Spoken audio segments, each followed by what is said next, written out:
북한의 젊은 청년 세대들이 이제 북한이 제공하는 미디어 콘텐츠들을 더 이상 즐기지 않고 외면하고 있다는 거죠. K-팝, K-드라마, 이제 그걸 탐닉하고 있습니다. 아, 나도 저기 가서 살다 한번 죽었으면 원이 없겠다 이러면서 젊은 청년들이 탈북의 길로 나서고 있는 겁니다. 기득권층이 벌써 등을 돌리고 있어서 탈북은 지능순이다 뭐 이런 얘기까지도 하고 있거든요. 이렇게 되다가는 정말 북한 김정은 체제가 눈 껍데기만 남는 거 아니야. 북한 주민들은 김정은 체제가 무너지거나 어떤 급변 사태가 있을 때 남북이 통일돼서 함께 살기를 원할까요? 안녕하십니까. 한국국가전략연구원 북한연구센터장을 맡고 있는 이영종이라고 합니다. 30년 동안 북한 전문 저널리스트로 활동해 왔고요. 현재 뉴스핌 전문 기자도 겸해서 활동하고 있습니다. 여러분에게 항상 정확하고 심도 있는 북한 통일 정보를 전달하기 위해서 애쓰고 있습니다. 최근 북한 전역에서 망조 징후들이 나타나고 있다고 하는데 주로 어떤 것들인가요? 이상한 조짐이 나타나고 있는 거죠. 평양에 김정은이 야심차게 지었던 빌딩에서 균열이 발생하고 붕괴 조짐이 나타나는 부분이 하나 있고요. 또 전력 강화, 국방력 강화라는 미명하에 5,000톤급 신형 구축함을 선보였는데 이게 그만 진수식 과정에서 철퍼덕하고 바다에 빠져버린 겁니다. 어떻게 보면 뭐 그런 사고 있을 수 있는 것 아니냐 이렇게 말씀도 하실 수 있지만요. 북한 경제 전반, 북한 체제의 어떤 전반적인 역량이 모여져서 신형 군함을 만들 수 있고 또 건축물도 안전이나 또 아름다움 뭐 여러 가지 종합적인 요건들이 갖춰져서 제대로 된 건물이 나올 수 있는데 이런 것들이 무시되고 있다는 거죠. 김정은의 지시, 특히 속도전, 빨리 해라, 언제까지 완공해라 이런 것들 때문에 또 더 크게, 더 많이 지어라 이러다 보니까 문제가 생긴 겁니다. 이뿐만 아니죠. 이런 눈에 보이는 것 말고 김정은을 괴롭히는 또 다른 망조들이 있습니다. 평양에 북한의 젊은 청년 세대들이 이제 북한이 제공하는 미디어, 여기에 콘텐츠들을 더 이상 즐기지 않고 외면하고 있다는 거죠. K-팝, K-드라마, 영화에 빠진 젊은이들이 이제 그걸 탐닉하고 있습니다. 심지어 김정은이 한국 드라마 영화 보면 가만 안 놔둔다? 5년, 15년 징역형을 때리는 법을 만들었는데도 막지 못하는 거죠. 드라마를 하나, 두 개, 5편, 10편, 또 50편, 100편 보다 보면 아, 나도 저기 가서 살다 한번 죽었으면 원이 없겠다 이러면서 젊은 청년들이 탈북의 길로 나서고 있는 겁니다. 핵심 엘리트들의 탈북 러시가 이어지는 것도 김정은의 고민거리입니다. 북한 체제 내부에서는 북중 접경을 꽁꽁 막고 감시 카메라를 설치하고 해서 더 이상 북중 접경으로는 탈북이 이루어지기 좀 어렵다 이런 얘기도 나오지만요. 믿고 해외에 내보낸 외교관, 그 가족, 또 주재원, 북한 김정은을 떠받치는 정말 핵심층인 줄 알았는데 이들이 등을 돌려서 자식들의 미래를 위한다면서 한국행을 선택하고 있는 겁니다. 건설업, 제조 분야 이런 데서 김정은도 얘기했습니다. 허풍 떠는 거 이런 것들이 북한 체제에 나타나고 있기 때문에 이렇게 되다가는 정말 북한 김정은 체제가 빈 껍데기만 남는 거 아니냐 이런 전망들이 나오고 있습니다. 엘리트층의 탈북이 계속해서 늘어나고 있는 상황인가요? 이런 상황이 시사하는 점은 어떤 게 있을까요? 그렇습니다. 과거 같으면 일반 탈북민들이나 또 생활고, 경제난, 식량난 때문에 북중 접경을 넘어서 처음에는 탈북하겠다는 마음보다는 배고픔이라도 좀 면해보자. 굶주리는 우리 식구 내가 며칠 일해서 식량 마련해서 돌아가면 되지. 이렇게 나왔다가 돌아가지 못하게 되거나 아니면 한국의 발전상이나 이런 거에 눈 떠서 먼저 탈북을 하고 북한 가족을 데려오고 이런 것들이 전형적인 패턴이었고요. 한때는 그 인원이 연간 3,000명이 넘었었습니다. 근데 지금은 연간 국내 입국하는 인원이 100명 미만으로요. 코로나 이후에 북중 접경 지역의 경계가 강화되고 특히 북한의 경계 강화뿐만 아니라 중국이 이제 북한 사람들이 자국 영토로 넘어오지 않게 철저히 감시를 하다 보니까 탈북 루트가 이제는 좀 막힌 상황입니다. 그런데 이와 반대로 핵심 엘리트 탈북 늘고 있습니다. 외교관이나 또 특권층이 있는 사람들, 상사 주재원, 해외 노동자로 나갈 수 있는 거 있지 않습니까? 북한의 여성들이 해외 식당 종업원으로 나가는 거 이것도 간단치 않습니다. 꽤 많은 뇌물을 줘야 되고요. 집안에 그래도 성분이 괜찮다고 보증을 서야 내보낼 수 있는 거죠. 근데 이들이 해외에 나와서 집단적으로 한국으로 망명하거나 아니면 가족들과 함께 탈북을 결행하고 있습니다. 믿었던 북한 체제를 떠받치는 핵심 세력이었다고 생각한 사람들이 김정은 체제를 등지고 체제 이반의 길로 나서고 있는 거죠. 이런 위기 상황 속에서 김정은은 어떤 방식으로 대응하고 있나요? 사실 현재로서는 김정은이 이런 문제점들을 근본적으로 해결할 수 있는 뾰족한 대책은 없어 보여요. 그러니까 조선중앙TV라든가 노동신문 이런 것들을 통해서 관영 선전 매체를 동원한 선전선동 그리고 세뇌 이런 것들을 계속하는 거죠. 북한이 이런 부분은 워낙 지난 80년 동안 해왔기 때문에 그 노하우라든가 이런 거 뭐 대단하죠. 그런 것들에 기대서 가지만 북한 주민들이 이제 점점 외부 정보를 접하고 외부 세계에 눈 뜨는 것들이 많아지기 때문에 일단은 김정은으로서는 이런 부분이 아마 가장 신경이 쓰일 겁니다. 그러다 보니까 반동사상 문화배격법 같은 법적인 가혹한 처벌을 통해 가지고 하는 방법 그리고 탈북자들을 강제 북송시키거나 이들을 정치범으로 몰아서 특히 한국의 선교사를 만나서 기독교에 자신들 말로 오염이 됐다고 생각하거나 아니면 한국의 정보기관에 매수가 됐다고 판단되거나 이런 사람들을 가혹하게 처벌하고 그 가족까지도 정치범에 준하는 다시는 사회로 복원할 수 없는 이런 쪽으로 내몰고 있는 거죠. 또 하나는 이제 북한 체제 붕괴 위기를 모면하기 위해서 김정은이 선택한 게 결국은 푸틴의 바짓가랑이를 잡는 거였습니다. 북러 밀착 특히 우크라이나 전쟁을 기화로 해서 포탄도 주고 병력도 수만 명을 보내는 방식으로 해서 푸틴의 환심을 샀고요. 국제사회가 뭐라 그러든 유엔이 뭐라고 비난하든 또 많은 청년들이 가서 죽어서 주민들이 거기에 대해서 불만을 갖던 말던 일단 자기 체제 유지를 위해서 푸틴을 활용하고 있는 것으로 이렇게 볼 수가 있겠습니다. 최근 잇따른 북한의 아파트 붕괴 사고의 이유가 무엇이라고 생각하시나요? 기본적으로 북한 건축의 안전 기준이 우리가 볼 때는 터무니없습니다. 그러니까 만약에 북한 체제가 붕괴돼서 우리가 흡수 통일을 하는 형태가 온다면 평양뿐만 아니라 북한 지방 도시의 건물들 대부분 다시 지어야 한다는 거죠. 여러분들 같으면 평양에 아무리 좋은 고층 아파트가 있다고 해도 거기 가서 살으라면 사실 수가 있겠습니까? 김정은 정권 초기인 2014년에 평양 중심 그래도 좀 산다는 사람들이 있는 평천 구역이라는 곳에서 23층 아파트가 무너져 내렸어요. 그래서 수백 명이 죽었는데 왜 이렇게 많은 사상자가 났느냐? 이 아파트가 북한의 권력기관인 보안부, 그러니까 경찰의 고위 간부들 가족들이 사는 아파트인데 그들을 위해서 새로 번듯하게 지었지만 북한의 건축이 얼마나 허술한가를 아실 수 있을 겁니다. 북한이 공개한 영상만 봐도요. 철근을 제대로 쓰지 않거나 또 자갈이나 이런 것들을 잘게해서 콘크리트, 레미콘으로 부어 넣어야 되는데 이만한 호박돌이 막 철근 사이로 들어가는 이런 장면들도 보이고 있거든요. 철근과 시멘트 이런 자재들을 빼돌려 가지고 처형됐다, 숙청됐다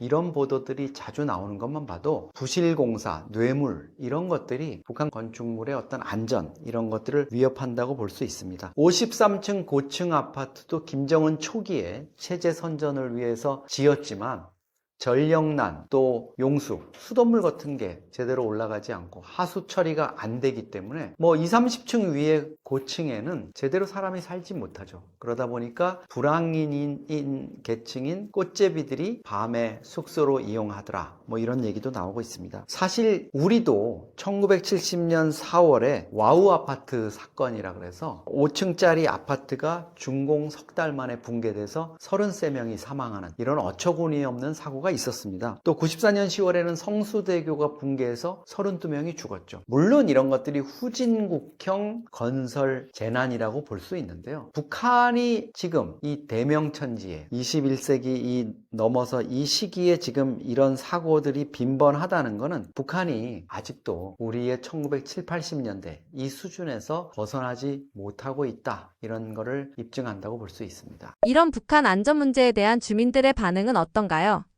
주민들은 사실 고위층을 중심으로 해서 이런 실상에 대해서 너무나 잘 알고 있다 그래요. 그래서 김정은이 아무리 선물 주택으로 이런 걸 주고 이런다 그래도 정말 핵심 계층들은 여기 가지 않습니다. 그러다 보니까 건설 도로공 이런 사람들 아니면 청소하는 환경미화원 이런 분들께 이제 뭐 영웅이다, 공을 세웠다, 모범이다 이래서 집을 입사증이라 그래서 이제 집을 배정해 주는 거죠. 그분들은 어떻게든 가서 살겠죠. 근데 정말 북한의 핵심 계층, 예를 들어서 북한의 간판급 아나운서 김정은의 보도만 전담으로 하는 이춘희 아나운서 같은 경우에 이 전망 좋고 높은 아파트에 들어가서 사나요? 아니죠. 이춘희나 북한의 정말 핵심 계층들, 김정은이 챙겨야 되는 사람들은 대동강변에 2, 3층으로 빌라 형태로 낮게 지은 콘도 형태의 집을 배정하고 있습니다. 또 김정은이 직접 그 집에 가서 생활상을 이렇게 살펴보고 또 이춘희가 이렇게 고마워하는 이런 모습들, 이런 것들을 이제 선전을 하고 있는 거죠. 북한의 이런 그 선전과 달리 실제 북한 주민들, 핵심층들은 이 내막을 너무나 잘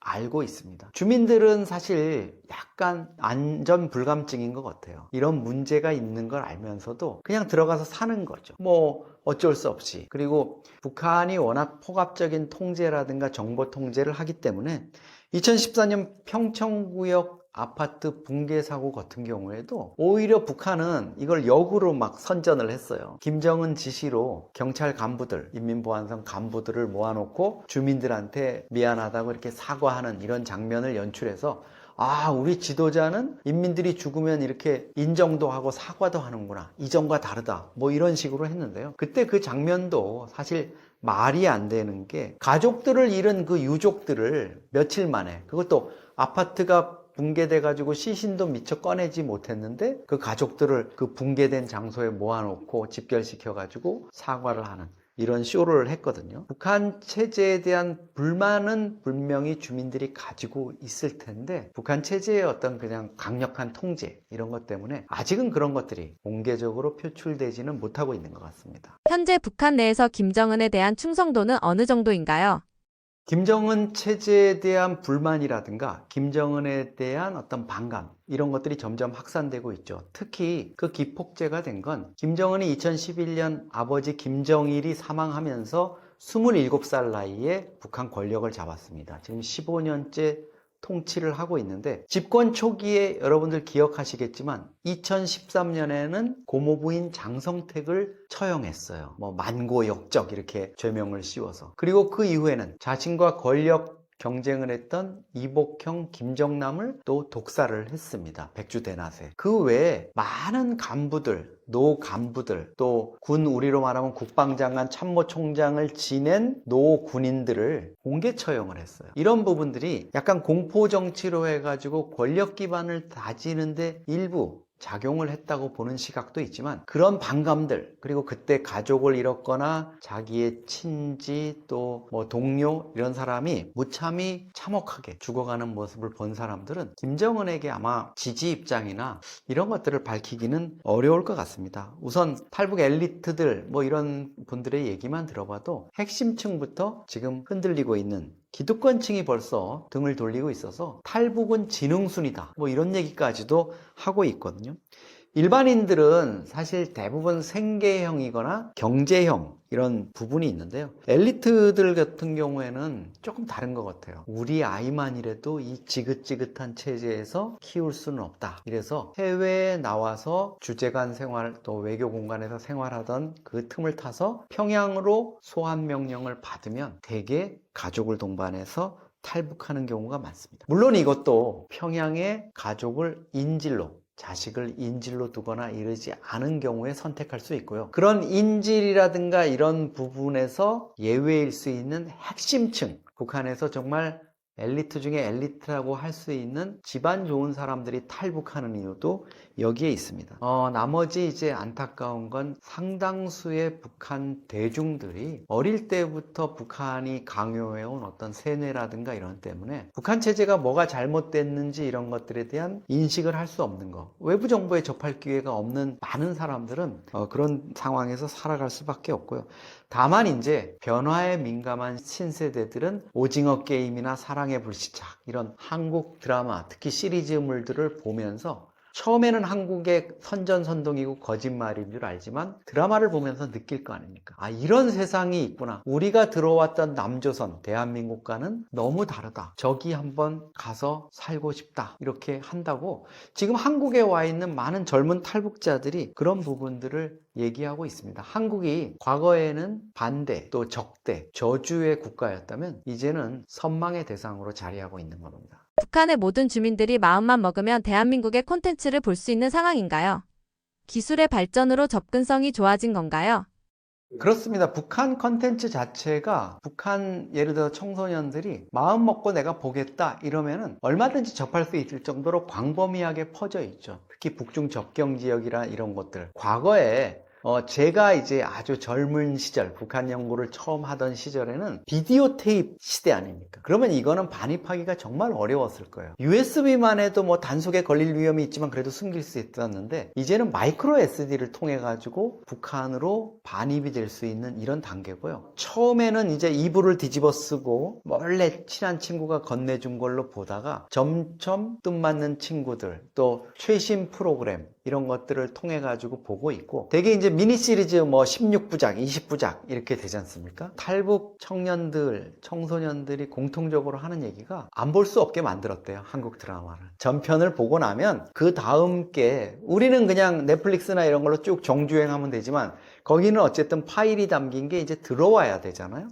그거를 기다리는 게 정말 너무 힘들었다고. 그러면서 이분들이 이제 한국에 와서 하는 얘기가 다 그 얘기예요. 어떻게 남조선 드라마는 그렇게 얄밉게 만듭니까? 앞에 편이 딱 끝나면 그 다음 편이 궁금해서 잠이 안 올 정도로 그렇게 만든다고 얘기들 합니다. 이제 접근할 수 있는 루트라든가 이런 것들이 많아지고 있기 때문에 북한 당국이 아무리 뭐 극형에 처한다, 너 신세를 망친다, 심지어 중고등학교 학생들을 학교에 모아놓고 그 앞에 남한 드라마를 본 두 학생을 머리를 빡빡 깎여가지고 거기서 공개 재판을 하고 그 자리에서 수갑을 채워가면서 징역 9년, 한국 드라마 봤다고 징역 9년을 선고해요. 그리고 학생들한테 너희들은 이자들처럼 남조선 색정물 아니면 황색 드라마에 빠져서 신세 망치지 마라, 이렇게 경고하는 방송까지도 북한 내부, 우리가 볼 수 없는 북한 내부의 어떤 사상교육용 케이블 채널을 통해 가지고 선전선동을 하고 있습니다. 만약 북한이 체제적으로 붕괴되는 일이 벌어질 가능성은 얼마나 있나요?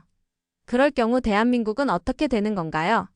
북한 체제가 영구히 저런 식으로 김정은이 집권을 하고 또 그 딸인 김주애가 집권해서 4대, 5대 이렇게 갈 수 있을 거라고 생각하는 사람들은 사실 많지 않습니다. 그렇게 된다면 우리가 민주주의나 또 다원화된, 개방화된 사회의 어떤 장점이나 이런 부분에 대해서 한번 근본적인 의문을 던져봐야 되겠죠. 아마도 할아버지, 아버지, 김일성, 김정일 시대와 달리 김정은은 자기가 집권하는 기간 동안에 주민들의 외부 정보에 대한 유입, 접촉을 통한 어떤 자각, 외부 세계의 변화에 적응하지 못하는, 따라가지 못하는 압박, 이런 것 때문에 체제가 붕괴하거나 적어도 김정은이 권력에서 축출되거나 아니면 김정은이 여러 가지 건강상의 문제라든가 다른 이유로 유고 상태에 빠지는 이런 상황이 저는 닥칠 수 있다고 봅니다.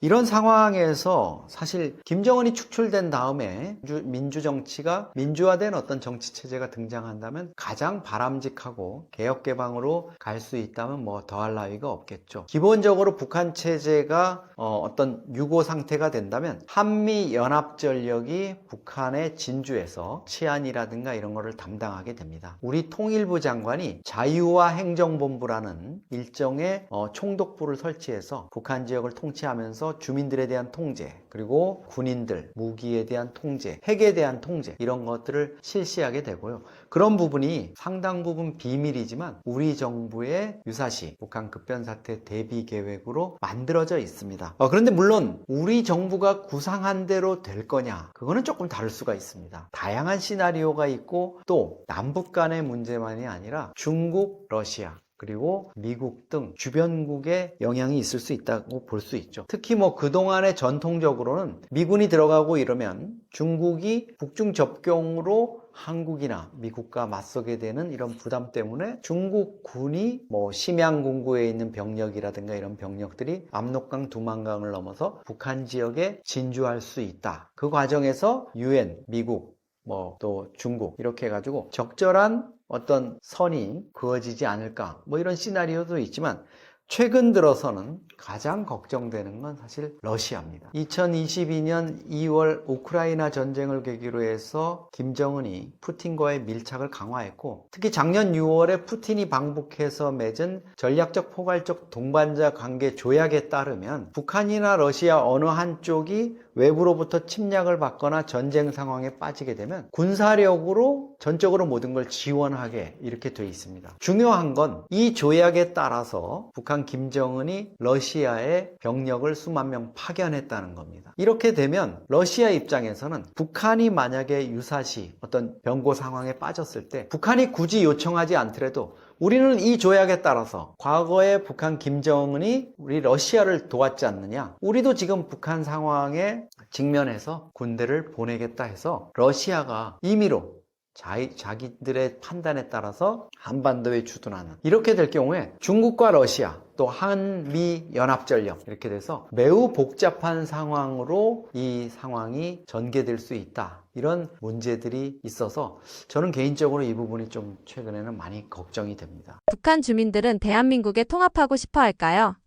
북한 주민들은 유사시 김정은 체제가 무너지거나 어떤 급변 사태가 있을 때 한국이 자신들을 도와주고 남북이 통일돼서 함께 살기를 원할까요? 저는 그렇게 원한다고 봅니다. 북한 주민들로서는 사실 선택의 여지가 없습니다. 우리는 북중 혈맹 관계, 산과 물이 있다는 인방, 김일성과 모택동의 이런 우정, 이런 것들 얘기하면서 북한과 중국이 그동안의 북중 관계를 강조해 왔는데요. 사실 북한 주민들은 중국에 대한 감정이 좋지 않아요. 과거에 김정은의 아버지인 김정일도 비공개리에 당 간부들과 대화하면서 중국 놈들을 믿지 마라, 저 돼지 같은 놈들이다, 이렇게 해가지고 중국 지도부가 엄청 충격을 받고 진짜 불그락불그락 한 적이 있었습니다. 러시아에 대해서도 지금 김정은이 푸틴과 북러 밀착을 얘기하지만 좋은 감정이 아닙니다. 물론 김정은이 대남 적대 정책을 하면서 대한민국이 제일 주적이니 이렇게 얘기해서 북한 주민들의 감정이 관영 매체나 이런 걸로 보면 엄청 안 좋은 걸로 나타나죠. 그렇지만 탈북민들이나 북한 엘리트 계층들의 얘기를 들어보면 북한 고위층도 한국이 얼마나 발전했고 얼마나 좋다는 거 다 알고 있고, 일반 주민들의 상당수도 이미 한국의 드라마나 영화, K 컨텐츠를 소비하고 있고, 또 상당수의 그 한국 제품들, 초코파이라든가 햄소시지라든가 또 한국제 스타킹이라든가 라면, 불닭볶음면, 이런 것들에 빠져서 한국의 발전상 이런 것들을 드라마를 통해서 간접으로도 체험하고 실제로 한국에서 반입된 물건을 장마당에서 구입해서 소비를 하고 있다고 합니다. 김여정이 이재명 정부를 향해 강경한 발언을 내놨는데 현재 북한은 이재명 정부를 어떻게 인식하고 있다고 보시나요? 일단은 상대하기 싫다, 무시하고 싶다, 건드리지 마라, 이런 한 3가지 메시지가 그동안에 있었어요. 근데 이재명 정부의 등장 한 50일 동안 북한이 침묵하고 있었어요. 과거 같으면 대선 기간 전부터 특정 후보를 당선, 낙선시키려고 막 난리치고 이렇게 하고 비난전 이렇게 했을 텐데 아무 움직임도 없었습니다. 제가 30년 북한에 했지만 처음이었거든요. 그리고 이재명 대통령이 당선됐는데 대한민국에서 대통령 이재명이 당선됐다, 3문장인가 하고 끝났었어요. 그런데 7월 28일 날 김정은 국무위원장의 여동생인 김여정이 드디어 폭발을 했습니다. 또 이제 한국에서 이런저런 얘기가 나오니까 너희들 우리한테 변화를 기대하지 마, 무슨 대화는 대화야, 그만하자, 이런 식으로 한번 내놨거든요. 미국에 대해서도 그때 같은 날 따로 성명을 내가지고 북미 정상회담 얘기가 있는데 그런 거 꿈도 꾸지 마라, 이런 선으로 이제 원론적으로 차단벽을 친 거라면요, 8월 14일 날에는 김여정이 똑같은 담화를 냈는데 조금 더 이제 구체적으로 들어갔습니다. 여기에 보면 최근에 우리가 무슨 전방에서 약간 대북 유화 조치 이런 거 취한 거에 대해서 자기네들은 확성기를 철거한 적도 없다든가, 또 한미 합동 군사 연습을 약간 우리가 북한을 고려해가지고 이재명 정부가 좀 수위 조절한 거에 대해서도 야, 그거 원래 너희가 했던 거 당연히 그거 좀 레벨을 낮춰야지, 그거 그렇게 했다고 무슨 평가받을 일이 못 되는 헛수고다, 이런 식으로 이제 얘기를 했습니다. 기본적으로 보면 김여정의 메시지에는 2가지가 깔려 있습니다. 하나는 우리 아직 너희들하고 얘기할 준비가 안 됐어. 우크라이나 전쟁도 있고 트럼프하고도 지금 뭐 어떻게 해야 될지 모르고 이러는데 너희 남조선 서울하고 아직 얘기할 정도 우리가 겨를이 없어. 이런 게 있고요. 또 하나는 진짜 싫다. 야, 싫다 그러는데 왜 자꾸 우리한테 뭘 잘해주겠다고 그러고 쉽게 말하면 이제 남녀가 데이트하는데 자꾸 싫다는데 막 꽃다발도 보내고 뭐 케이크도 보내고 반지도 보내고 이래서 아 정말 싫다니까 이렇게 얘기를 하는 거죠. 근데 이제 이재명 정부 입장에서는 이 부분을 그래도 저렇게 싫다 그러는 게 정말 싫은 건 아닐 거야. 우리가 조금 더 진심을 다하면 대화 또 앞으로의 교류 이런 거에 나올 거고 좋은 관계로 갈 수 있을 거야. 이렇게 이제 가고 있는 거죠. 이게 이제 북한에서는 보면은 자꾸 이제 너무 나를 스토킹한다 이런 식으로 받아들이는 거고 우리 쪽에서는 조금 더 이제 진정성 있게 우리가 접근을 하면 결국은 북한의 어떤 태도 변화가 있을 것 아니냐 이런 얘기를 이제 할 수가 있겠죠.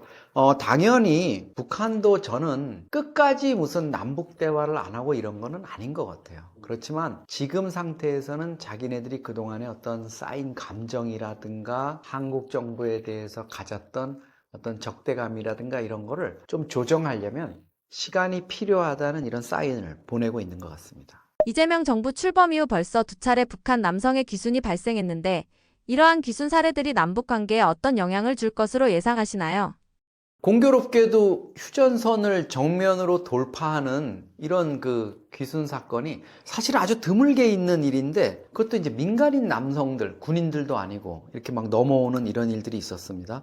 7월 3일 날 중서부 전선 MDL을 통과해서 넘어온 게 있었고요. 또 7월 31일에는 한강 중립수역으로 헤엄쳐서 이제 넘어온 거예요. 그래서 야간에 이제 식별을 해가지고 한 10시간 동안 우리가 추적을 해가지고 7월 31일 날 그 이튿날 연안 전투정이 이제 출동해서 구조를 했습니다. 이게 결코 흔한 일이 아닙니다. 이게 몇 년에 한 번 있을까 말까 한 일인데 7월에 두 건이 나타났고 이재명 정부가 출범한 뒤에 이제 이렇게 나타났다는 점에서 북한은 이거 뭐 대책을 세워야 되는 거 아니야? 이렇게 얘기를 할 수 있을 겁니다. 물론 이거는 무슨 이재명 정부가 출범했으니까 한국으로 갈 때야 이런 건 아니고 공교롭게도 이제 잇따라 이런 사건이 발생을 한 것 같습니다. 근데 북한 입장에서는 지금 이런 부분들의 어떤 파장이라든가 또 후속적인 어떤 연쇄 탈북 이런 것들을 막기 위해서 아마 공을 많이 들일 겁니다. 특히 지난해부터 대남 적대 정책을 편 다음에 철조망도 좀 개보수하고 콘크리트 장벽도 쌓고 심지어 지뢰지대를 늘려가는 더 매설하는 이런 모습도 보였기 때문에 휴전선을 통한 탈북을 막기 위해서 좀 아마 차단벽을 칠 거고요. 해안을 통해서 선박을 이용해 가지고 오는 경우도 발생을 했었기 때문에 이 부분을 좀 막아갈 거라고 생각합니다.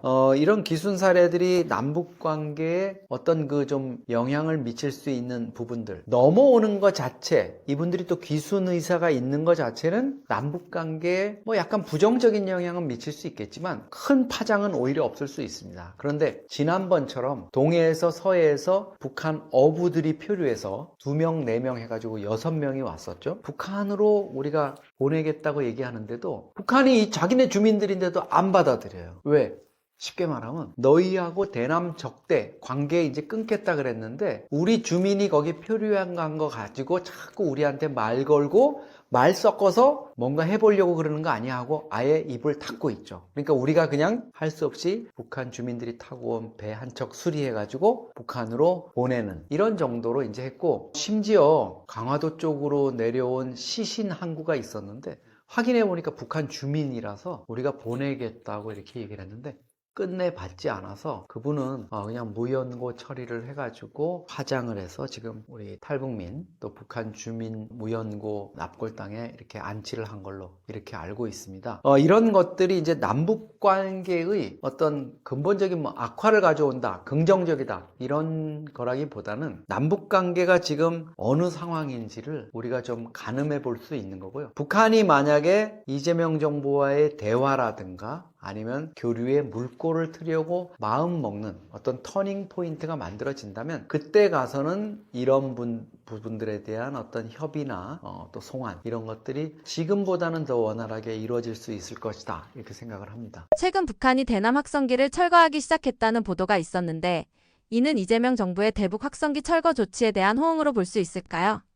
사실 대남 대북 확성기 철거와 관련한 이런 논란들이 지금 이재명 정부 또 북한 김정은 체제의 어떤 남북 관계 돌파구 마련, 여기에서 어떤 시금석이 될 수 있을 것 같아요. 근데 지금까지로 보면은 조금 좀 불안한 구석이 있습니다. 상황은 이렇습니다. 이재명 정부가 먼저 선제적인 조치로, 대북 유화 조치로 대북 전단을 민간단체들이 뿌려오던 것을 중단을 시켰고요. 우리 군이 북한 장병들이나 이쪽을 향해 가지고 방송하던 심리전 대북 방송을 중단했습니다. 스피커도 다 확성기도 철거를 했어요. 그런데 북한이 확성기를 철거하는 움직임이 있는 걸로 우리 군 당국이 이제 발표를 했어요. 그래서 여러 가지 좀 북한이 우리 조치에 이거 호응하는 거네? 좋은 움직임이야? 긍정적인 움직임이야? 이렇게 됐고, 심지어 이재명 대통령이 국무회의에서 우리가 한 거에 대해서 북한이 이렇게 호응해 온 거 이거 좋은 징조다 이렇게까지 얘기를 했거든요. 그런데 왜 김여정은 8월 14일 담화를 통해 가지고 최전방 지역에서 대남 방송용 확성기를 철거한 적도 없고 그럴 의향도 없다고 얘기했을까요? 아마도 우리 정부가 자꾸 북한의 어떤 조치를 긍정적으로 해석해 가지고 우리 국민들한테 북한이 마치 이재명 정부의 대북 정책에 대해서 호응해 오는 것처럼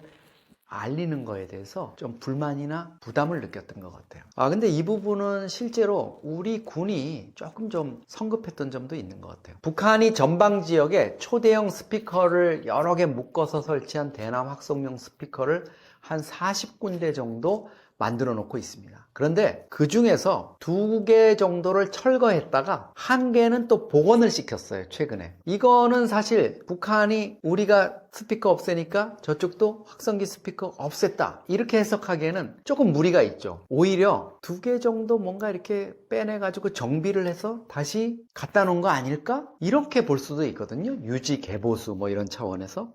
그렇기 때문에 아마 김여정이 그런 부분에 대해서 너무 우리가 좀 앞서 나가니까 일종의 좀 경고 메시지, 제발 좀 너희들 먼저 그렇게 떠들지 말았으면 좋겠어, 이런 메시지를 보낸 것 같습니다. 김정은은 이재명 정부를 이전 문재인 정부와 비교할 때 어떤 차이점이나 태도의 변화를 느끼고 있을까요? 김여정 담화에 보면 민주나 보수나 다 똑같다 이런 얘기를 합니다. 역대 한국의 정부가 북한에 대해서 북한 체제를 붕괴시키려고 했고 대적 의식을 갖고 있었고 한 번도 진심으로 화해 협력을 추진한 적이 없었다, 이렇게 얘기를 하고 있거든요. 이거는 그동안 보수 정부, 윤석열 정부라든가 이명박 정부, 박근혜 정부뿐만 아니라 문재인 정부나 이재명 정부까지도 믿지 못하겠다, 이런 얘기일 수가 있거든요.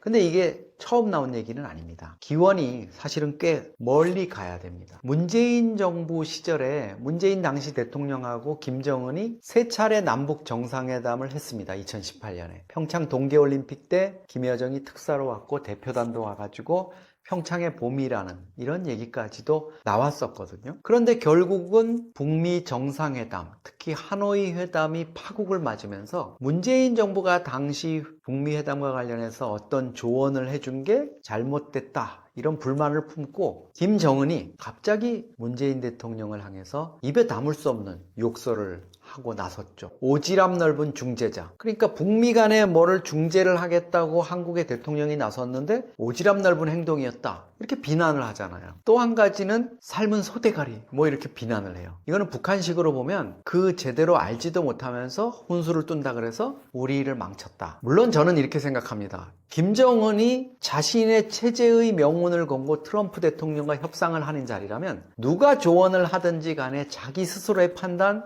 북한 내부의 어떤 분석 전략 이런 걸 가지고 A안 B안 가지고 가서 임했어야죠. 근데 뭐 문재인 대통령이 조언을 잘했건 잘못했건 그거를 핑계로 대가지고 우리한테 비난을 퍼붓는다? 그건 사실 말이 되지 않는 것 같아요. 다만 한 가지 제가 아쉬운 거는 문재인 대통령에 대해서 김정은이 그런 불만을 표시했다면 당연히 그 당시에 내막이 어떤 건지는 모르지만 문재인 대통령과 그 대북 참모들이 어떻게 해서 이게 잘못됐다는 거를 윤석열 정부한테도 얘기를 해주고, 그때 뭐 보수 정부에서 그게 싫었다면 지금 이재명 정부한테는 그 내막을 얘기해 줘야 된다고 생각해요. 쉽게 말하면 김정은이 왜 삐져가지고 저렇게 난리를 치는지 그 이유를 설명해 줘야 이재명 정부도 이제 어디서부터 풀어가야 될지를 알 거 아닙니까?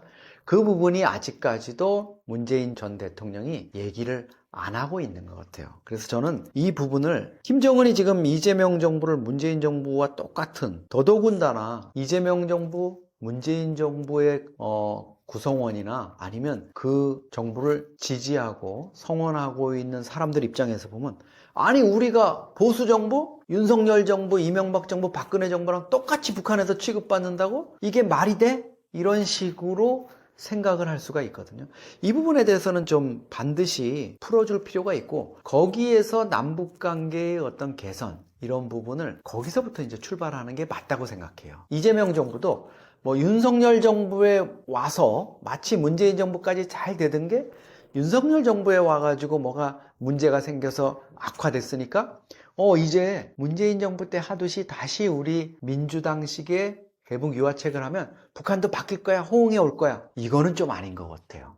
근본적으로 어디가 잘못됐는지, 문재인 정부 때부터 뭐가 좀 꼬였구나. 근데 윤석열 정부에 와서 더 악화되고 얽혔는데, 그러면 윤석열 정부 때만 들여다봐가지고는 안 되겠네? 앞에까지 좀 들여다보자. 여기서 출발할 필요가 있습니다. 앞으로 이재명 정부하에서 남북관계는 어떤 방향으로 흘러갈 것으로 전망하시나요? 너무 이재명 정부가 지금 장밋빛 플랜을 내놓고 있어요. 특히 저는 이거 쉽지 않겠다 이러면서도 되면 좋겠다 한 거는 북한 개별 관광.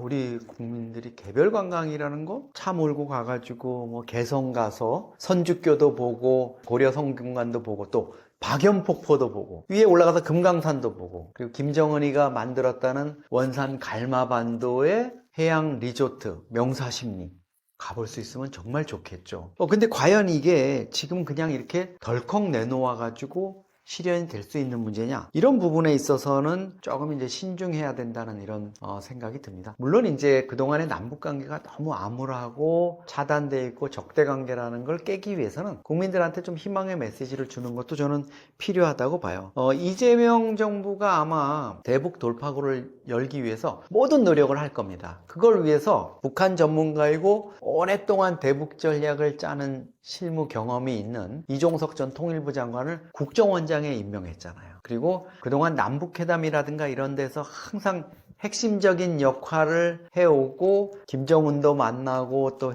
모든 회담에 들어가 봤던 천혜성 전 통일부 차관을 국정원장 특보에 임명을 했습니다. 이거는 이종석 국정원장이 선봉에 쓰고 또 남북관계 굴착 전문가인 천혜성 특보가 그 뒤를 이어가면서 뭔가 공식 비공식적인, 특히 물밑 접촉, 대북 접촉을 통해 가지고 해보라는 아마 이재명 대통령의 미션이 있었을 겁니다. 그리고 정동영 장관 같은 경우에는 20년 전에 통일부 장관을 하다가 이번에 다시 통일부 장관으로 이제 복귀를 했는데요. 좀 전향적인 이런 정책들을 내놓아 가지고 걱정되는 점도 많이 있지만, 어쨌든 본인이 과거에 2005년에 개성공단을 첫 가동하는 그런 짜릿한 경험을 했던 이런 게 있어서 좀 중견 정치인, 원로 정치인이죠. 그 정치력이라든가 열정을 가지고 좀 돌파를 해보겠다는 이런 게 있어서 그런 부분도 아마 좀 국정원이 하고 있는 비공개 노력하고 좀 시너지를 이룰 수 있지 않을까 이렇게 생각을 합니다.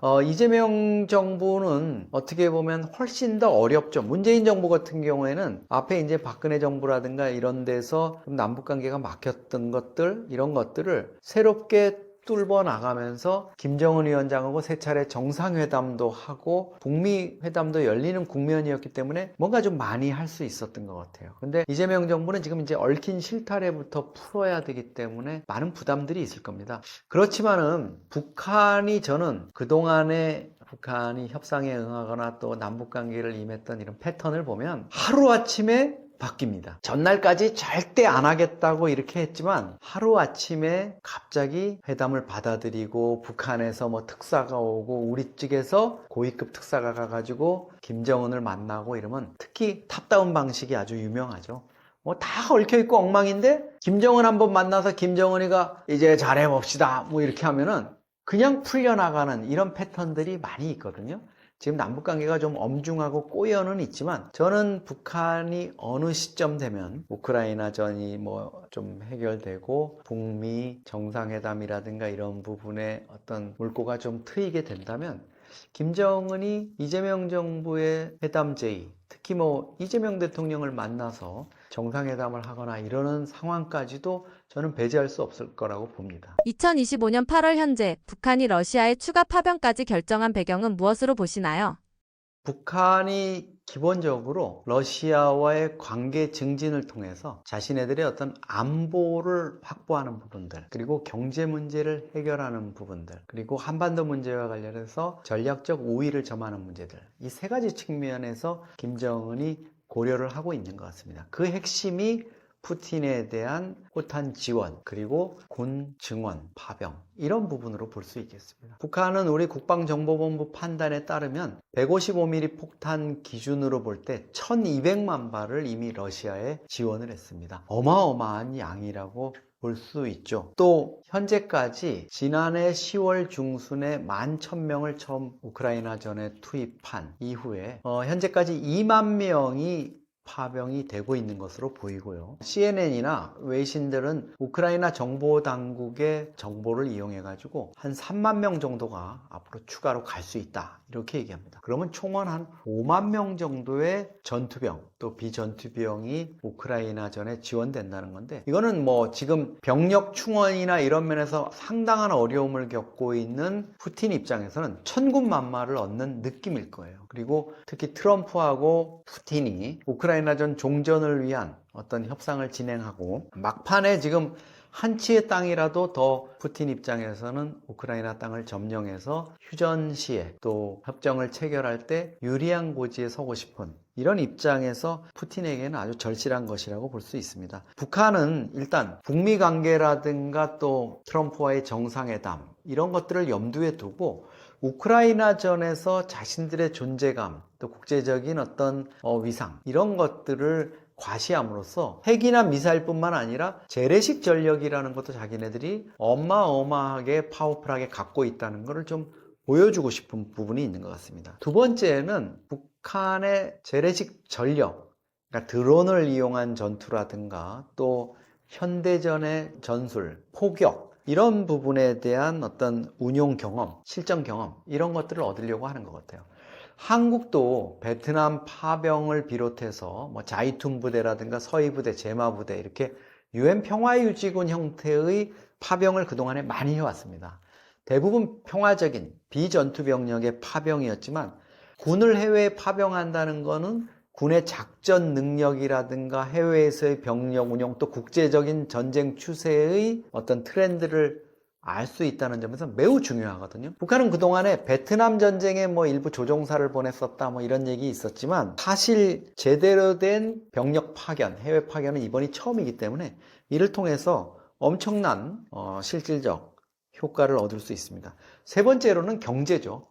그 많은 병력들이 가서 월 2,000불 정도의 북한 급여 수준으로 보면 어마어마한 돈이죠. 이런 돈을 받을 수 있다는 것. 물론 이 돈의 대부분은 김정은의 주머니로 들어갈 수밖에 없는 이런 상황이지만, 어쨌든 그 효과가 온돌 효과죠. 그 따뜻한 기운이 북한 민생에도 좀 돌 수 있는 부분이 있고요.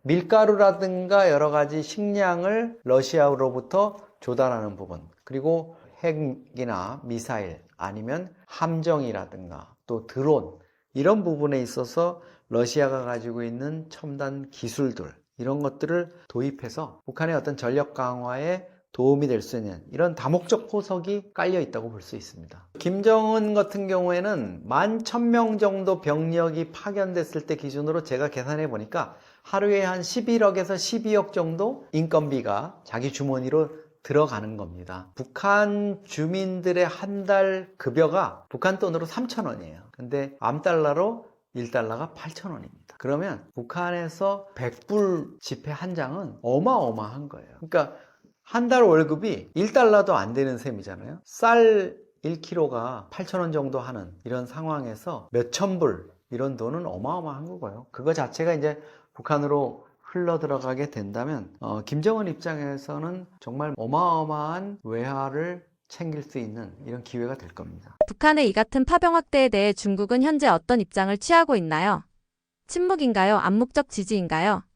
중국 베이징의 지도부, 시진핑 등 핵심 권력층에서는 사실 지금 북한을 좀 고얀 놈, 어디 지금 러시아한테 가가지고 붙어서 우리랑 잘 지낼 때는 언제고, 이런 느낌을 받고 있을 거예요. 중국은 전통적으로 자기네들이 북한을 후원해온 후견국이라고 생각합니다. 어려울 때 식량도 줬죠, 원유도 줬죠, 그리고 김정은이 과거에 남북 정상회담을 하거나 북미 정상회담을 할 때 김정은이 사전에 가서 시진핑을 만나서 마치 사전 제가를 받는 것 같은 이런 행동을 한 적도 있고, 끝나고 나서 또 가서 결과 보고하듯이 만난 적도 있습니다. 그런데 어느 날 갑자기 우크라이나 전쟁이 터졌다고 푸틴한테 가가지고 우리에게 가장 중요한 외교는 러시아다 이렇게 얘기를 하고 있거든요. 그러니까 많이 좀 불쾌한, 이런 불편한 심정을 갖고 있을 겁니다. 근데 문제는 지금 중국의 지도부가 그런 것들을 일일이 신경 쓸 정도로 좀 겨를이 없는 것 같아요. 트럼프와의 어떤 관세 전쟁이라든가 이런 부분 때문에 좀 신경을 많이 써야 되는 부분들이 있고요. 또 하나는 김정은 입장에서 트럼프 이런 부분을 좀 많이 챙기고 있는 이런 상황에 시진핑이나 이런 쪽에서 저거를 어떻게 해야 되겠다 이렇게 하려고 해도 지금 시진핑 체제가 곧 뭐 좀 문제가 생긴 거 아니냐? 곧 시진핑이 물러나는 건 아니냐? 이런 권력 이상설, 내부적으로 여러 가지 지금 루머가 퍼지고 있고, 그거에 대해서 많은 사람들이 관심을 갖고 이거 실제로 현실화되는 거 아니야? 이런 조짐들까지 좀 나타나고 있거든요. 물론 이제 중국 지도부는 어느 시점에 가서 이 부분을 한번 결산을 할 겁니다. 김정은도 언제까지나 러시아 쪽에만 붙어있기 어려운 측면이 있습니다. 사실 우크라이나 전쟁이 벌써 3년을 넘게 끌어오고 있지만 이 전쟁이 끝나면은 푸틴 입장에서 김정은의 효용성은 조금 달라질 수가 있는 거는 뭐 분명합니다. 그럴 경우에 김정은은 다시 중국 시진핑한테 가서 그동안 제가 좀 그랬구만요 하고 이렇게 얘기를 해야 되는, 소명을 해야 되는 이런 상황이 올 수도 있습니다. 중국 지도부도 이런 걸 잘 알기 때문에 언젠간 네가 돌아올 거다, 그때 한번 두고 보자, 이런 아마 심정으로 지금 임하고 있는 게 아닌가 이런 생각이 듭니다. 최근 러시아군 내 HIV 감염이 급증하고 있고 북한 파병군의 감염 우려도 제기되고 있습니다. 이런 복권 위험 상황 속에서 김정은이 파병 확대를 강행하는 결정은 북한 사회에 득일까요? 실일까요? 사실 11,000명의 병력을 우크라이나전에 보냈는데 그 중에서 4,000명 가까이가 전사상을 입은 걸로 나타납니다. 한 700명 정도가 사망한 걸로 나타나고, 그 전사자에 대한 어떤 유해 송환이라든가 이런 거 이루어지고, 그 다음에 또 부상자들이 이제 치료를 받거나 이러고 전역을 해서 고향집으로 돌아가거나 이랬겠죠. 소문들이 이제 아마 퍼져나가고 번지고 있고, 일부에서는 김정은의 이런 무모한 병력 파견에 대해서 불만의 목소리들이 있을 겁니다. 명분 없는 전쟁에 우리가 나가서 왜 청년들이 이렇게 죽거나 다쳐야 되느냐, 이런 얘기들이 있을 거고요. 그럼에도 불구하고 김정은은 북러 밀착을 통해 가지고 자기가 얻어내야 하는 게 너무 많은 거죠. 특히 이제 체제 안전 보장 이런 부분을 든든히, 어떻게 보면 뭐 직접적으로 비유하기는 그렇지만 또 어폐가 있을 수 있습니다만, 우리가 한미 동맹을 통해서 우리의 안보를 미국의 도움을 받아서 좀 그동안에 덕을 보고 거기에 들어갈 돈을 좀 경제 발전이나 이런 쪽에 썼던 이런 부분을 북한이 러시아와의 어떤 동맹 강화를 통해 가지고 좀 가는 게 아니냐, 이런 느낌이 들 정도거든요. 김정은은 아마 그런 부분을 염두에 두고 병력 파견을 계속 지속하고 있는 것 같습니다. 우리는 얼마 전에 북한 병력이 129만 명인데 우리는 얼마 전에 45만 명 정도로 이제 인구 감소에 따라서 더 줄어든 걸로 이렇게 나타나고 있거든요. 북한 입장에서 129만 명의 병력 가운데 사실 뭐 몇만 명을 뺀다 그래서 크게 문제될 게 아마 없을 거라고 생각을 할 겁니다. 이런 것들이 물론 김정은 체제에 대한 어떤 반감, 부담, 이런 확산, 이런 것들로 번질 수는 있지만, 김정은 입장에서는 지금 그럴 겨를이, 그런 거에 신경 쓰는 것보다는 당장 얻어야 되는 경제적 실리, 또 전략적 이익, 이런 것들이 더 크다고 볼 수 있습니다. 최근 이제 파병된 북한군 사이에서도 여러 가지 감염이라든가 이런 게 나타나고 있어서 이런 거에 대해서 북한도 상당히 신경을 쓰고 있을 걸로 이렇게 보입니다. 다만 뭐 이런 병력들 같은 경우에는 북한으로 들어오는 거를 좀 적절히 통제하다든가 이래서 자신들이 이제 감염이 북한 내부에 번지는 이런 것들을 좀 차단하는 이런 효과들은 있을 겁니다. 한 가지 이제 좀 관심을 끄는 뉴스는 외신에서 보도가 있었죠. 현지에 파견된 북한군 병사들 사이에서 좀 동성애가 만연하는 것 같다 이런 얘기들이 있거든요. 뭐 미군에서도 이런 부분들이 한동안 좀 문제된 적이 있었는데 그동안 북한군 내부에서의 이런 동성애가 확산되고 번지고 있다 이런 부분들은 드러난 적이 없었는데 이번에 외신들이 전한 그 영상이나 사진을 보면 북한군 병사들이 서로 뭐 입맞춤을 한다든가 아니면 서로 이렇게 몸을 만진다든가 이런 영상들이 드러나고 있어서 북한 내부의 어떤 극도로 통제된 상황, 또 오랫동안 러시아에 장기적으로 나가 있어야 되는 상황, 또 거기서 북한군의 경우 외부의 러시아 민간인이나 이쪽과 완전 통제된 상황에서 집단 생활을 하고 있다는 거, 이런 점들이 아마 외신에서 지적한 이런 동성애 확산의 한 원인이 아닐까 이렇게도 좀 보고 있습니다. 일각에서는 김정은의 파병 결정이 전략적으로 잘한 선택이라는 평가도 나옵니다. 이러한 평가에 대해 어떻게 생각하시나요?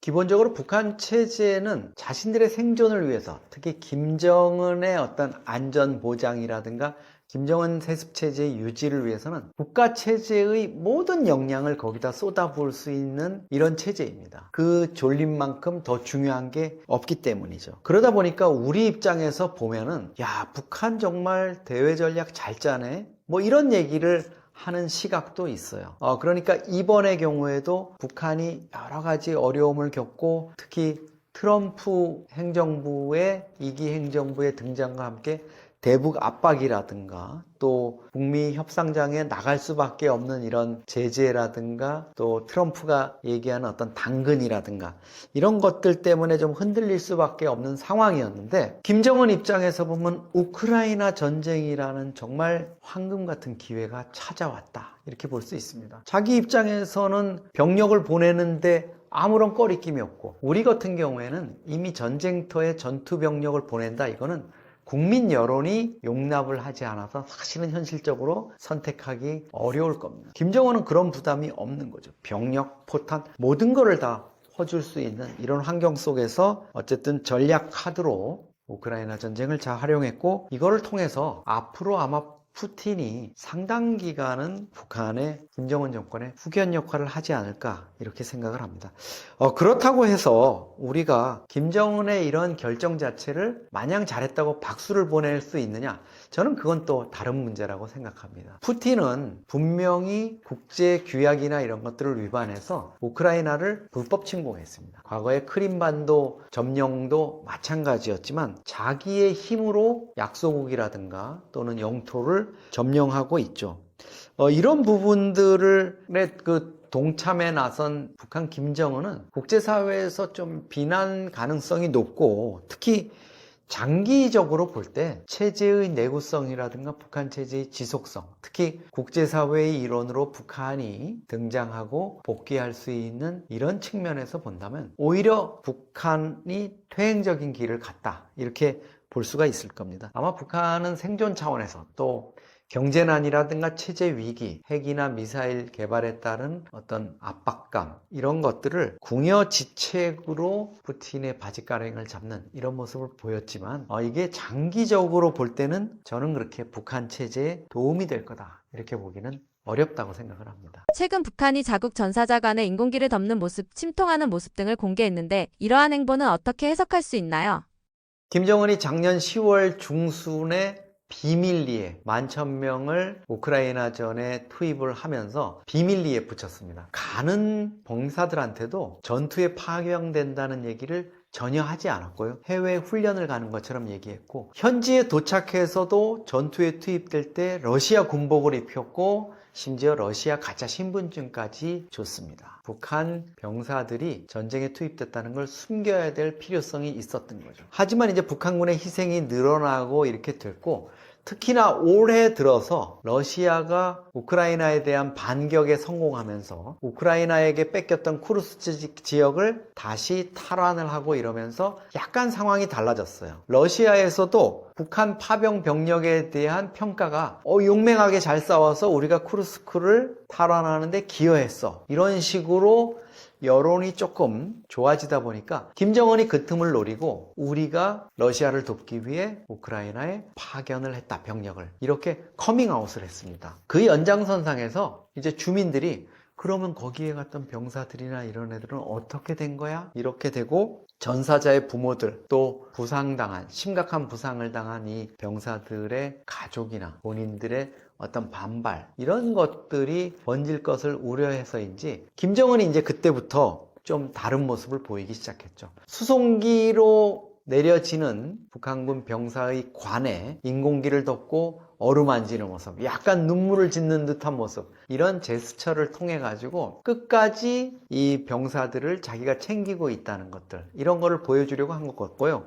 실제로 김정은은 그 공개적인 언급, 노동신문에 뭐 글을 보내는 이런 형태를 통해 가지고 전사한 장병들을 영웅으로 이렇게 하고 평양에 또 그들을 위한 위령탑을 만들겠다. 그리고 부상당한 이런 병사들한테는 회복할 수 있는 어떤 치료라든가 또 여러 가지 생계 대책, 이런 것들을 세워주도록 했습니다. 김정은 입장에서는 지금 오히려 이 부상병이라든가 전사자들을 영웅시해가지고 거기에 쏠릴 수 있는 비난들, 이런 것들을 좀 만회하려는 이런 모습들을 보이고 있습니다. 원래는 러시아 파병을 숨기고 싶었으나 더 이상 숨길 수가 없는 상황이 되었고 북한 내부 여론이 안 좋은 것을 알게 되어서 이런 쇼를 벌인 걸까요? 그렇죠. 국제적으로 북한군 병사들의 어떤 전투 상황이라든가 이런 게 과거 같으면 밝혀지기가 어렵겠지만 지금은 우크라이나 군의 드론의 그 모습들이 워낙 생생하게 찍히고 있고요. 그리고 러시아도 이제 과거 소련처럼 그런 정보들을 통제할 수 있는 상황이 아닙니다. 비밀리에 파병을 했지만 러시아 극동 지역에 가가지고 훈련을 받고 옷을 갈아입고 이러는 장면이 핸드폰으로 촬영한 러시아 병사나 관계자들이 찍었겠죠. 이런 영상들을 통해서 속속 드러나기 시작했고, 특히 결정적인 거는 2명의 북한군 포로가 잡히면서 그 포로들이 북한군 파병의 내막이라든가 북한 내부의 상황들, 그리고 자폭하라고 세뇌를 받았거나 이런 부분들을 상세히 알림으로써 더 이상 감추기 어렵다, 이렇게 김정은도 판단을 한 것 같습니다. 북한에는 여성 기품조 외에 남성으로 구성된 기품조도 존재한다고 하는데 어떤 일을 맡는 건가요? 기본적으로 북한에서는 일반 사회주의 국가들처럼 생활비서라는 형태의 문화가 존재해요. 그러니까 단지 우리가 비서하면은 직장에서 임원이나 CEO의 어떤 활동들, 이런 것들을 이제 일정 관리라든가 이런 걸 보좌하는 역할이잖아요. 그리고 그거는 이제 직장에서 일과 시간에 한해서 이렇게 일해주지만 생활비서나 이런 같은 경우에는 그 사람의 옆에 머물면서 모든 것들을 다 챙겨주는 거죠. 뭐 침식 활동까지도 다 챙겨주는 건데, 이런 생활비서의 어떤 타락한 형태가 기품조라고 볼 수 있죠. 남성으로 구성된 기품조라는 거는 북한 권력에서 핵심층들, 그 여성 핵심층들, 이런 사람들을 위한 어떤 기품조, 이렇게 좀 얘기가 되고 있습니다. 그래서 과거에 뭐 북한 그 고위 엘리트들, 북한 권력의 내부를 좀 알 수 있는 분들 사이에서 많이 회자됐던 얘기가, 김정일 국방위원장의 여동생인 김경희, 그러니까 김정은의 고모죠. 김경희가 이제 많은 남성들을 이렇게 데리고, 원래 좀 알코올 중독이었다, 뭐 이런 드럭에 또 좀 오염됐다, 이런 얘기들이 있었기 때문에 그런 거 관련해서 이제 남성들, 거기 좀 보좌해주는 남성들, 이런 사람들이 있다는 얘기가 있어요. 그리고 이 자리에서 뭐 얘기하기는 적절하지 않지만 구체적인 북한 권력 내부의 누구누구의 아들이었고 뭐 어느 영화 배우였고 이런 이름까지도 그분들이 이제 언급을 하고 있어요. 그래서 아마 그런 부분들이 좀 외부에 알려지면서 우리가 기존에 알고 있던 김일성, 김정일, 뭐 김정은의 그 보좌 역할을 하는 기품조들 외에 남성으로 구성된 기품조도 있다, 이렇게 얘기가 되는 거고요. 사실 기품조라는 것 자체, 이런 명칭의 어떤 것들이 거기에 북한에 실제로 있고 북한 사람들이 이걸 기품조라고 부르느냐, 그거에 대한 것들은 아직도 좀 실체는 불분명합니다. 다만 분명한 것은 1974년에 김정일이 김일성의 후계자가 되면서부터 북한에서 안 좋은 문화가 하나 생겨났어요. 북한 권력층들 사이에 비밀 파티가 생겨난 겁니다. 이 비밀 파티 문화가 결국엔 나중에 이제 기쁨조로까지 이어지는데요. 이게 이제 김정일의 비밀 호출을 받은 사람들이 다 몰래 이제 모여서 어떤 북한의 특각, 별장이라든가 특정한 연회, 또 연회 장소, 또 안가 이런 데서 모여서 그 기쁨조로 속칭 우리가 부르고 있는 이런 여성들이 와가지고 뭐 음주 가무를 한다거나 여러 가지 또 뭐 성적인 이런 것들을 하는 이런 움직임들이 만연해진 이런 것들이 있었다는 게 뭐 황장엽 노동당 비서라든가 여러 가지 북한에서 탈출했던 고위 인사들이 공통적으로 진술을 하고 있어요. 그리고 이 비밀 파티가 이루어졌다는 이 사실 자체는 뭐 이미 우리 정보당국이나 이런 데서도 분명하게 확인을 하고 있고,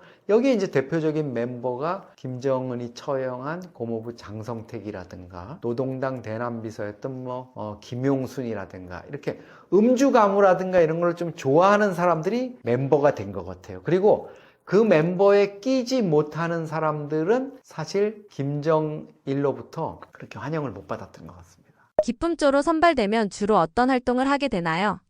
기쁨조에서 파생된 여러 가지 이제 단어들이 있습니다. 제가 북한 연구를 처음 하던 90년대 초에 이 기쁨조라는 용어들이 많이 나오기 시작했어요. 제가 보기에는 북한의 그 문란한 김정일이 주도해가지고 벌어지는 그런 뭐 환각 파티라든가 여러 가지 성적인 이런 문란한 그런 행사들, 이런 것들을 아마도 당시에 국정원의 전신인 국가안전기획부나 또 그 이전에 중앙정보부가 대북 심리전 차원에서 이런 것들을 알리면서 아마 기쁨조라는 이름을 좀 붙인 게 아닌가 이런 생각도 들고요. 기쁨조의 어떤 좀 약한 형태로 행사조, 이거는 벌써 뭐 행사 정도 하는 이런 조직으로 느껴지잖아요. 근데 가무조, 여기까지 괜찮은 것 같아요. 근데 행복조, 이거 좀 애매합니다. 그리고 만족조라는 게 있어요. 그래서 이 만족조라는 건, 기쁨조는 음주, 가무라든가 이런 모든 거를 포함하는 건데, 이 만족조라는 게 조금 뭐 이거는 성적인 것만 이렇게 정말 노골적으로 하는 이런 거 아니냐, 이런 식으로 얘기가 됐었습니다. 한때 2009년에 왕재산 악단의 공연 장면이 아주 조잡한 형태의 비디오로 공개된 적이 있었어요. 저도 그거 봤는데 되게 선정적인 영상입니다. 아주 뭐 짧은 이런 복장을 하고 다리를 들어가지고 춤을 추고 이러는 영상이었고, 우리 그 인터넷에도 아마 영상이 아직도 이렇게 돌아다니고 있는 걸로 알고 있는데, 이런 것들을 통해서 북한이 이러이러한 행사를 하고 있구나 하는 거를 우리가 좀 확인할 수 있었던, 그리고 그 성격을 좀 짐작할 수 있었던, 북한에서 그 폐쇄적인 체제에서 김정일하고 간부들은 이러면서 논단 말이야? 하고 좀 놀랐던 적이 있고요. 한 가지 이제 이 비밀 파티, 기쁨조 파티에 아주 안 좋았던, 이걸로 인해서 좀 많은 희생이 따랐던 이런 일들이 하나 있습니다. 바로 이제 음주운전 사망이에요. 그 고위 엘리트들의 증언에 따르면 김정일이 하는 이 비밀 파티에는 정말 극소수의 술 친구들, 술 멤버들만 이제 김정일이 불러서 모이는데요. 당연히 이러다 보니까 평소에 운전기사를 대동하고 다니던 북한의 당비서라든가 총리라든가 이런 고위 인사들이 자기가 직접 몰고 그 술 먹는 장소에 가게 돼 있습니다. 그리고는 북한은 아마 이 음주운전에 대한 개념이 아직 없겠죠. 그리고는 만취할 때까지 먹고 새벽에 그 차를 몰고 복귀를 하게 되는 거죠. 우리가 한 가지 좀 이상한 게 있는 게, 평양이나 북한에서 고위 간부들이 음주운전을 하다가, 음주운전이라고 밝히진 않지만 운전을 하다가 교통사고로 사망하는 경우가 꽤 있습니다. 아니, 평양에 그 차도 없고 특히 새벽에는 차도 다니지 않고 신호등도 제대로 없는 그런 거리에서 무슨 교통사고 사망이지? 그래서 뭐 많은 분들은 저게 북한 권력 내부의 어떤 알력이나 다툼 때문에 김정일이 야 누구 좀 차로 밀어서 죽여버려, 이래서 희생당한 거다, 이렇게도 과거에 많이 얘기하고 뭐 또 그런 호사가들 사이에서는 그런 얘기도 돌았는데, 실제로 북한 고위 엘리트 탈북민들 말씀을 들어보면 그런 술자리를 갖고 돌아가다가 만취 상태로 뭐 다리 교각을 들이받거나 아니면 건물을 들이받거나 해가지고 사망하는 경우가 많다고 합니다. 기품조로 활동하는 동안 북한 내에서의 사회적 지위나 대우는 어떤 편인가요? 기품조는 대개 10대 후반에서 이제 25세 정도까지 더 이제 나이를 먹게 되면 이제 은퇴를 시켜버리는 이런 상황인 것 같습니다. 임용이 되면 최종적으로 기품조로 선발이 되면 북한군 소위 계급을 준다 그래요. 물론 뭐 군에 복무하는 게 아니기 때문에 북한에서는 군사 칭호를 주는 거죠. 소위 계급이라는 게 북한에서 말하자면 이제 장교 계급장을 달아준다는 거죠. 북한의 김정은이 처음 집권했을 때 음악 정치, 음악을 통해 가지고 자기에 대한 충성을 유도하고 이르기 위해서 젊은 여성들로 모란봉 악단을 만들었습니다. 그래서 서구식으로 뭐 레이저도 쏘고 헤비메탈 음악을 방불케 하는 이런 리듬 이런 것들을 가미해 가지고 큰 인기를 얻었고 팬클럽 같은 형태까지 만들었었거든요. 그때 김정은의 뭐 친서울 악단이다. 김정은의 직접 슬하에 있는 악단이다. 이렇게 했던 모란봉 악단 단원들이 군 소위 계급장을 칭호를 받았었어요. 그러니까 기쁨조도 김정일의 어떤 측근으로서 직접 김정일을 상대해야 되는 이런 그 지위를 받았다고 볼 수 있습니다. 김정은이 사실은 기쁨조들한테 뭐 집을 주거나 또 나중에 퇴직을 할 때는 좋은 군관 출신이나 이런 사람들하고 이제 결혼을 시킬 수 있게 이렇게 주선을 해줬다 그럽니다. 물론 아주 최고위층, 핵심 엘리트층에서는 그런 내막들을 다 알기 때문에 그 고위층에서는 며느리로 맡거나 이러진 않았겠죠. 시아버지의 비밀 파티에, 유흥 파티에 등장했던 여성을 어떻게 그 결혼을 식구로 맞이할 수 있겠습니까? 그런 문제들이 좀 있었다 그리고요. 그렇지만 뭐 이들이 그 북한 내에서의 지위나 이런 것들은 뭘 주고 어떤 지위를 누렸냐 이런 것보다도 북한 주민들 사이에서는 장군님을 직접 모시는 위치다. 이거 자체로 그냥 그 말 한마디로 끝나는 거죠. 더 이상 뭐 뭘 줬네 마네 이런 얘기를 논할 이유가 없을 정도로 사실 그 본인뿐만 아니라 가족들의 어떤 생활이라든가 일정한 수준의 그런 것들은 평생 보장이 된다 이렇게 볼 수 있습니다. 기품조로 선발되면 결혼이 제한되거나 평생 독신으로 살아야 하나요? 그런 거는 아닙니다. 결국은 이제 나중에 이 생활을 마친 다음에는 결혼도 하고 뭐 자기가 여러 가지 북한에서 결혼을 안 하고 혼자 산다는 거는 별로 좀 생각하기 어려운 일이죠. 북한 체제의 속성상으로는. 기쁨조는 사실 노동당 5과라는 곳에서 이제 선발을 한다 그래요. 전국을 상대로 해서 좀 이제 피부가 하얗거나 키가 뭐 한 163cm 이상 정도 이렇게 돼서 일정한 체격 조건도 좀 갖춰야 되고요. 지적인 능력이라든가 이런 것들, 특히 이제 출신 성분을 매우 중시하죠. 이 노동당 5과라는 게 결국 평양판 채용사 조직이다. 이렇게 볼 수가 있습니다. 북한 김정은 체제의 어떤 폐쇄성, 포갑적인 성격 이런 것들이 있기 때문에 가능했던 그런 조직이라고 볼 수 있고요. 사실 무엇보다도 이 기쁨조 구성원들 또 김정은을 가까이에서 이렇게 대하거나 이러는 사람들은 제일 중요한 게 위생이겠죠. 이 부분이 제일 중요합니다. 사실